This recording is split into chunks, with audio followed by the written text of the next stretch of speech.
തിങ്കളാഴ്ചയും ചൊവ്വാഴ്ചയും പുതിയ അംഗങ്ങളുടെ സത്യപ്രതിജ്ഞ നടക്കും. സീനിയോറിറ്റി മറികടന്ന് പ്രോട്ടേം സ്പീക്കറായി BJPയിലെ ഭർത്തൃഹരി മഹതാബിനെ നിയമിച്ചതിൽ പ്രതിപക്ഷം എതിർപ്പ് രേഖപ്പെടുത്തി. പ്രോട്ടേം സ്പീക്കർ പാനലിലുള്ള കൊടിക്കുന്നിൽ സുരേഷ് അടക്കമുള്ള മറ്റു പ്രതിപക്ഷാംഗങ്ങൾ വിട്ടുനിൽക്കും. 26-ന് സ്പീക്കർ തെരഞ്ഞെടുപ്പ് നടക്കും. സമവായത്തിലൂടെ സ്പീക്കറെ തിരഞ്ഞെടുക്കുമെന്ന് സർക്കാർ വ്യക്തമാക്കിയിട്ടുണ്ട്. संविधान से देश चलेगा, नियम से चलेगा. किसी का मनमानी से सरकार नहीं चलने वाला है और पार्लियामेंट भी नियम से चलेगा.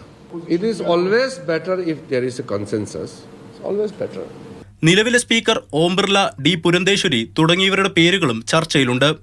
എന്നാൽ ഡെപ്യൂട്ടി സ്പീക്കർ സ്ഥാനം ലഭിച്ചില്ലെങ്കിൽ സ്പീക്കർ സ്ഥാനത്തേക്ക് മത്സരിക്കാനാണ് പ്രതിപക്ഷ തീരുമാനം. കഴിഞ്ഞ സഭയിലും ഡെപ്യൂട്ടി സ്പീക്കറായി ആരെയും തിരഞ്ഞെടുത്തിരുന്നില്ല. 27-ന് രാഷ്ട്രപതി ദ്രൗപദി മുർമു സംയുക്ത സഭയെ അഭിസംബോധന ചെയ്യും.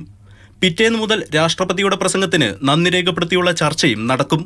പ്രതിപക്ഷ നേതൃസ്ഥാനം രാഹുൽ ഗാന്ധി ഏറ്റെടുക്കണമെന്ന് കോൺഗ്രസ് പ്രവർത്തക സമിതി ആവശ്യപ്പെട്ടിട്ടുണ്ട്. ഇക്കാര്യത്തിൽ 2 ദിവസത്തിനുള്ളിൽ തീരുമാനമുണ്ടാകും. രാഹുൽ ഗാന്ധി വിസമ്മതിച്ചാൽ ഗൗരവ് ഗൊഗോയ്, മനീഷ് തിവാരി തുടങ്ങിയ പേരുകളും പരിഗണിച്ചേക്കും. മാതൃഭൂമി ന്യൂസ്, ഡൽഹി.